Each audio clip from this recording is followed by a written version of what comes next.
What really goes on in financial advisor firms? You may know what it's like to be on that side of the table from a financial advisor. Maybe you actively have one now, you've had one in the past, but do you know what goes on behind the scenes? That's what we want to talk about today because, frankly, there's a lot of unethical behavior that goes on behind the scenes, and there's a lot of people being sold a lot of garbage financial products that they don't need. And I think if you're able to look behind the curtain to illuminate some of these things that go on behind the scenes, that'll help all of us make better decisions. One of our passions in this show is to help you be successful with your money. And part of it is doing good strategies, right? We spend a lot of time talking about these are the things that you should do to make yourself better, to be a better investor, to be better at financial planning, all those things. But part of it is how do we avoid the bad things, right? How do we pursue the good and avoid the bad? And today we want to illuminate a little bit of some of the bad things that can go on in some firms, not all, and we'll be sure to differentiate between the types of firms that we're talking about. But in this episode, I want to talk a little bit just about my journey through a few different firms. Talk about how I started in a Fortune 100 insurance-based firm, just the different compensation and incentives that they had there, the different sales quotas they had, and the sales culture and the Kool-Aid everyone was drinking there, and even some blatantly unethical behavior that I personally witnessed and that I've heard other stories about from other people, and just practices that are really going on out there in some of these firms. And then just a little bit about my transition away from that into independence and going full fiduciary, and why it matters for all of us and what we can do about it. And so if this is something that, if you have an advisor, people who are working with people, especially people in insurance-based firms, this would be a good one to listen to. So it's important to know, right, what goes on behind the scenes of the bad firms and of the good firms as well, so that you can get a better feel for that. So I think I'll just start kind of with my story and just kind of illuminate some things as we go along. So I was in retail before, in management, didn't want to do that. I'd always had a passion for helping people with money and for, good financial principles and disciplines that you can do to become better with money. And so I decided, oh, great, I'll be a financial advisor. And so interviewed a few different firms, interviewed this local firm that seemed like they were doing planning, doing it the right way, got in with them, didn't really know what I didn't know yet. And just a couple weeks after I joined that firm, it was bought out by a Fortune 100 insurance company, right? So we still had our local firm that we had a little bit of autonomy locally, and then we were part of this bigger district, and then obviously a big Fortune 100 insurance-based company. You would know the name. I'm not going to say it. I don't know if I can get in trouble by saying it or not.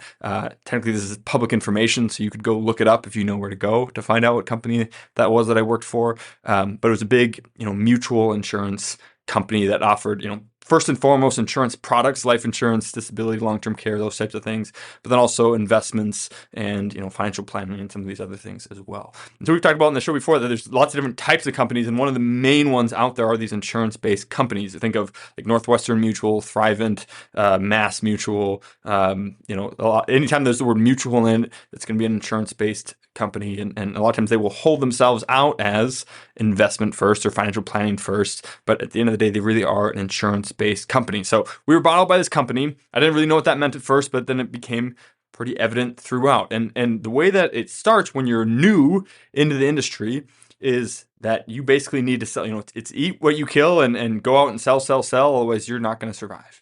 And so they would, incentivize you to say, hey, you should sell our financial products. And one of the ways that they would do that is, you can kind of get paid in a few different ways. You can get paid in by commission from the sale of life insurance products, disability, and those types of things.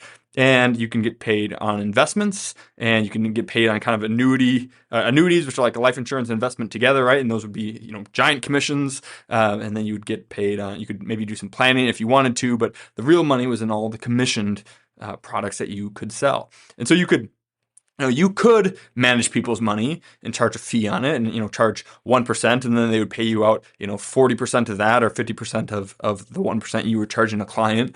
And so you start doing the math on that, and if you get someone to start maxing out a Roth IRA or rolling over $100,000 into an IRA, and you start doing the math on what you actually get paid when you're 100% commission, 100% on what you make, you just don't get paid very much on that. And on the other hand, over here, you can, sell some insurance products, and you get paid 50 to 100% of what that first year's premium that a client's going to pay. And so you can, right, do a Roth IRA, an IRA over here for, and make $300 a year off of it, or you can sell this big insurance product over here and make $6,000 right now off of it. And so there's big incentives and they would pay you out higher, especially when you're new in the industry. They pay a larger percentage on insurance business than they do on your investment business. And so what are you incentivized right away to do? Well, to find excuses and find reasons to sell their insurance products. And plus then they would have, all these trips and stuff. And so you could win recognition and get trips and all these things. And it was all based on your insurance sales, not on your investments, not on your financial planning, not on how much you help people with all the other aspects of their financial world, just how much you sold in insurance. That's what everything was based on. Your insurance numbers, your insurance commissions. And and part of that was, in our firm, like the lead person of our little local firm, his official title was sales manager. And almost all, as far as I know, all insurance-based companies have these, sales managers. That's the actual official title of these people in the companies. And their job, right, is to increase sales, like at an auto dealership. Or something like, and I think, again, I've said this before, but I think there's a big difference. I have nothing against sales. I have nothing against commissions. I have nothing against sales managers and sales reps and all. Like, nothing is done until a sale is made, and I get all that. But I think there's a big difference, right, between selling a commodity and holding yourself out as someone who's giving advice and trying to do what's in the best interest of the client, and then behind the scenes actually still just being a salesperson. Right, like if you went into a Toyota dealership, right? No one expects them to recommend a Honda to you. To walk across the street to the Honda dealership and go there. Say, hey, you're giving them all the, they ask you a bunch of questions, trying to diagnose exactly what you need. You give them all these things, and you're like, you know what? As much as we'd love to sell you a Toyota, really a Honda is going to be a better fit for you. You should go across the street and give them your business instead. Like, no one expects that to happen, right? Like, you go into a Toyota dealership, they're going to sell you a Toyota. That's what they're there for, and they're going to make a commission off of it or whatever else, and there's no problem with that, right? But if you went into let's say there was a dealership that held itself out as, hey, we sell all cars, we're going to figure out what you need and get you the best car. It doesn't matter the make or brand or any of those types of things, the make or model, we're going to get you the best car just for what you need to help you achieve your goals. Right, that would be different. So you would expect them to treat you differently than a Toyota dealership that only sells Toyotas, right? But if that company that was holding itself out as, hey, we're going to recommend the best thing for you no matter what it is, secretly had a relationship with Toyota where they got paid extra and made extra incentives to only sell you Toyotas, and no matter what your goals were, who you were, at the end of the day, the right answer was always a Toyota. That's totally different. Right, that's where it becomes sketchy or unethical, in my opinion, is to hold yourself out as giving advice and unbiased, fiduciary advice, and then to be secretly, though, pushing certain companies' products or certain types of products or certain things to get paid on. And so everything about this company, and as far as I know, all the other companies work the same way, was about selling insurance and how do you make sure that you make as much money as you can on insurance. And so they had quotas. The quotas were pretty small in our company for the first 3 years, and then they would jump up significantly after that.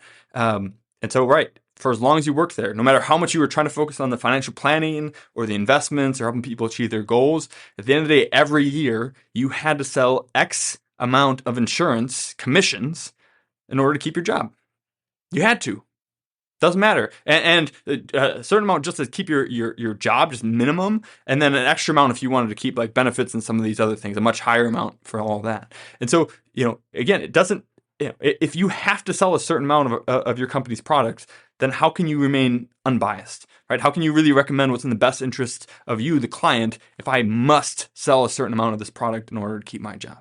Right, so it's a total conflict of interest between what we were saying or what the company would say that, hey, we're trying to act in the best interest of the client, and what we actually needed to do before. And beyond just like the quotas that we had, that requirements in terms of how much commission. And again, that's the thing, right? Is none of this was based on like how much life insurance coverage you were putting. Hey, we protected this much in people's incomes. We protected this much in people for life insurance to make sure that their families are taken care of. Right? No, that was not how they measured it. They only measured it by commission. That's how everything was measured, right? And so that doesn't help you. It only helps the sales reps and the company and all of that.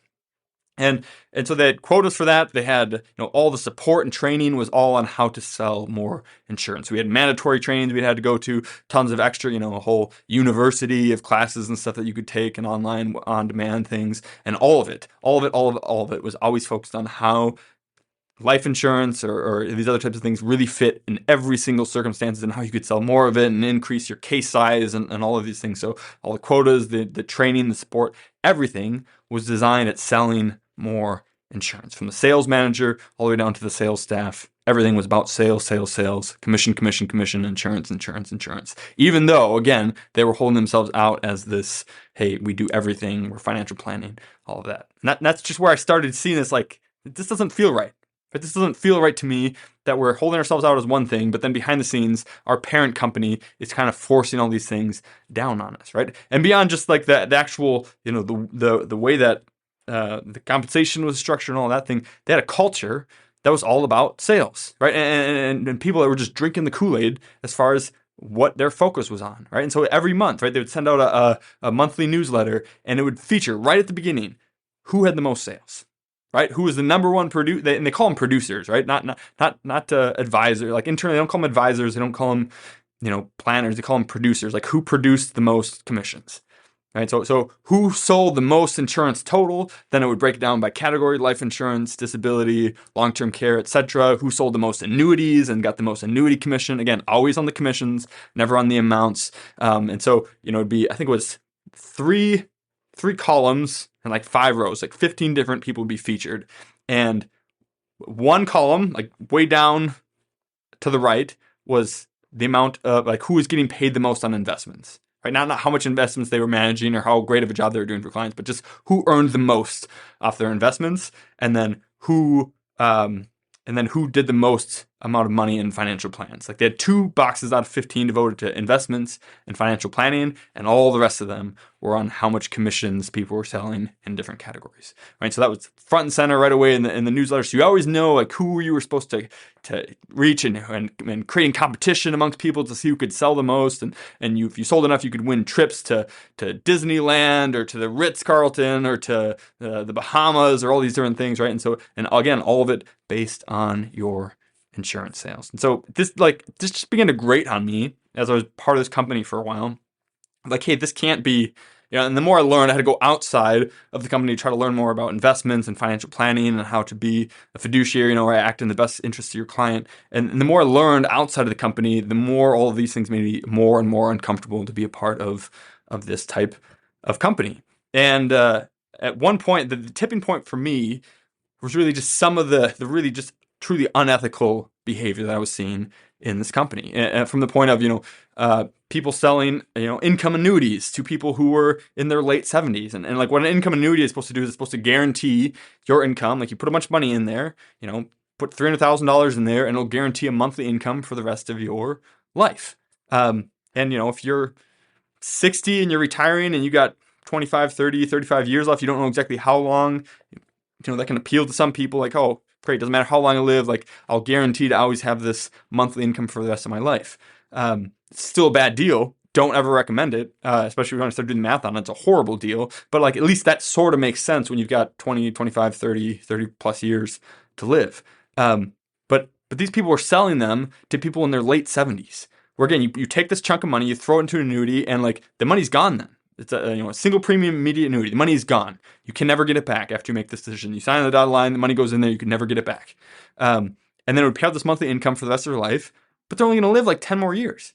And so they would actually get out less money paid out based on their life expectancy than they would if they just kept the money or put it in a bank account and all these things. So it was this kind of this fake security, and they would make people worried about the market, and like just the sales tactics that were taught in this company about how to sell more annuities, how to sell more insurance, how to make people afraid of the market, make people afraid of financial planning, make people afraid of all these different things. And the security, right, the answer, the safety blanket was always insurance, always annuities. And so all this training on how to do these things and position these products and make people afraid. And you see these people like, selling this stuff and making these huge commissions, right? They make thousands of dollars in commissions, And then the client would end up losing thousands of dollars over their lifetime with these junky products, right? And they're bad for even the best case scenario, in my opinion. Now, the more I've learned about it, like now I would never recommend it to anyone. But even then, I could tell like this is really bad for these people. And it just seems like the only reason that they're recommending this is so they can get this big commission and meet their quotas or try to win that trip.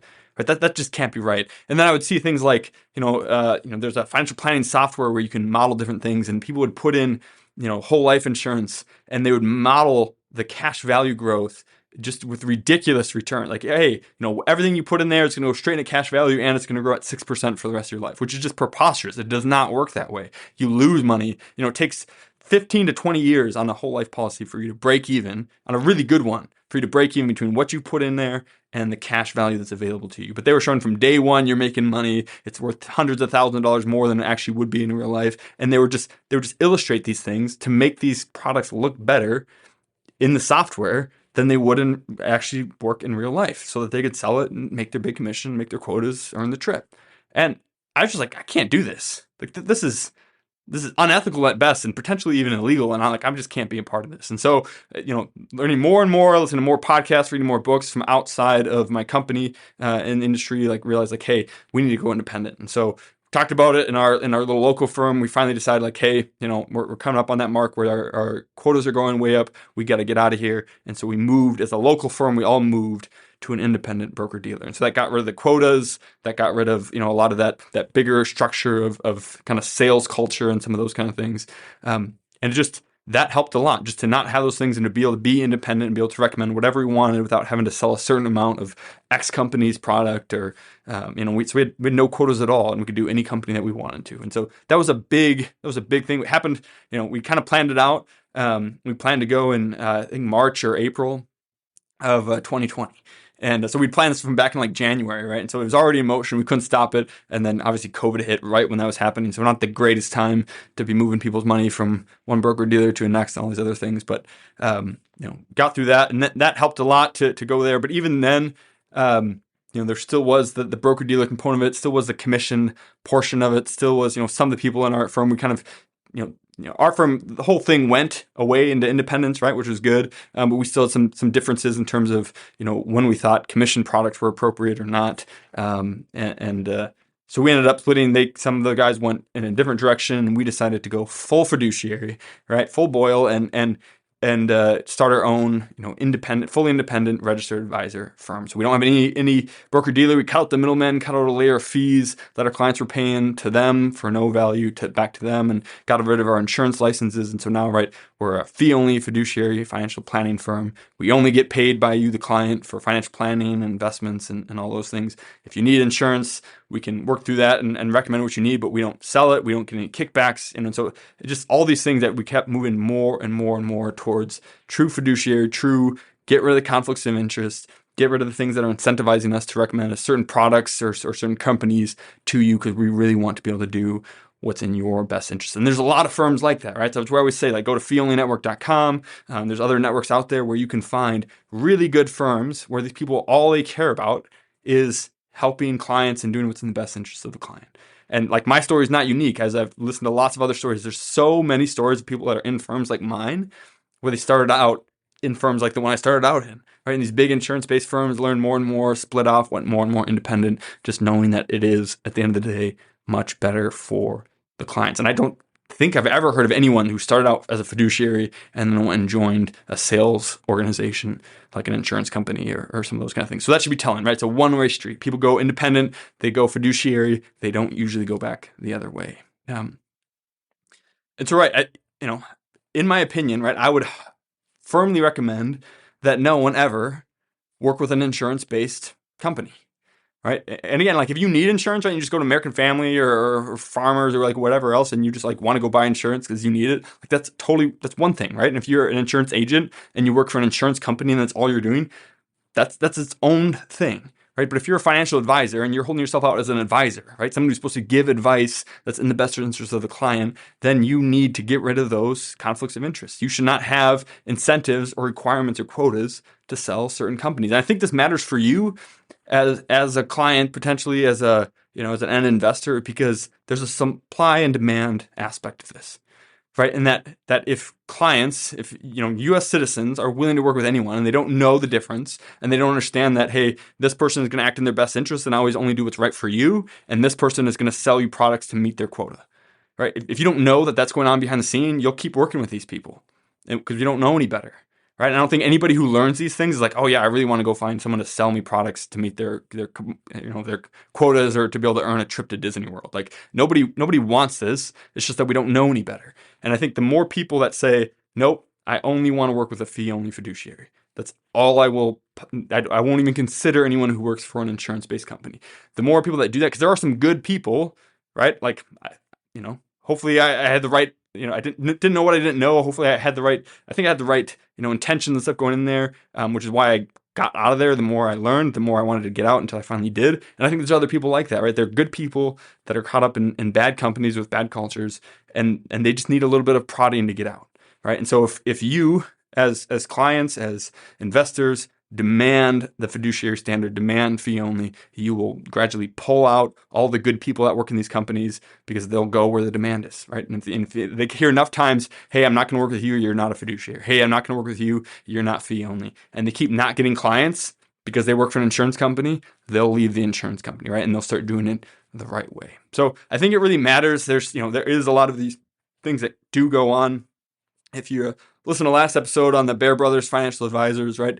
Someone made a spoof website of these things that happen, and it's it is a spoof. It is kind of a joke, but a lot of those things really do happen as well, right? There really is a sales manager and all these financial advisors that are really just salesmen that are there to sell products, right?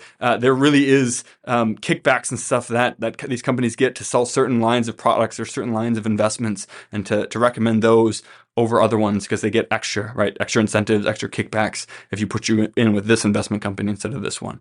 And so a lot of that stuff, it's a spoof, it's a joke, but it's based on real life, right? And the only reason it's in there is because those things actually do happen in some of these companies. And so again, not every company is a crook. Not every advisor that works at these companies is unethical or doing bad things, but there's enough bad things happening in these insurance-based firms that I would just stay away, and I'd recommend everyone stay away, and I'd recommend that all of you know, stay away from those companies. So that's just a little bit of, I guess, inside scoop on what really goes on in these companies, how they're laid out, how they incentivize to fill their pockets with commissions and not to help the end people.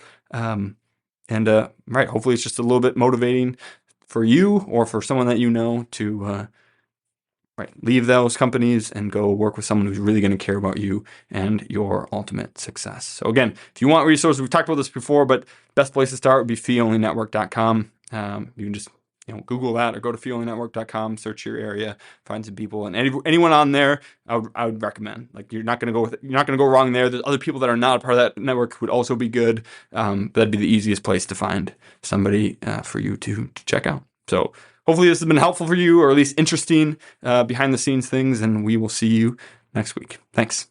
Cheers. If you enjoyed that, you would love being part of our free membership community. It's called Retire Membership, and it has a host of benefits all for free. For example, you can always buy my book, 3D Retirement Income, on Amazon. But if you join us at Retire Membership, we will send you either a hard copy or paperback for free, provide the ebook and the audiobook so that you can listen to it if you don't have time to read it. In addition to that, we'll also provide you with a bunch of content that you can't get anywhere else. For example, we have our quarterly Retire Mentorship magazine, which comes out quarterly and has no ads whatsoever. It's just timely content to help you stay the course.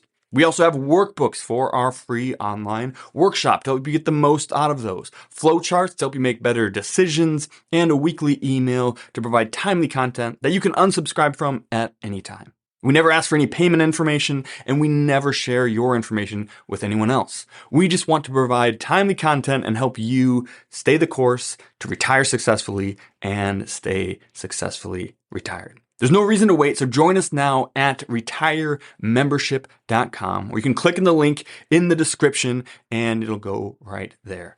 We can't wait to see you in the community. Cheers. This podcast is educational only and is not investment, tax, or legal advice.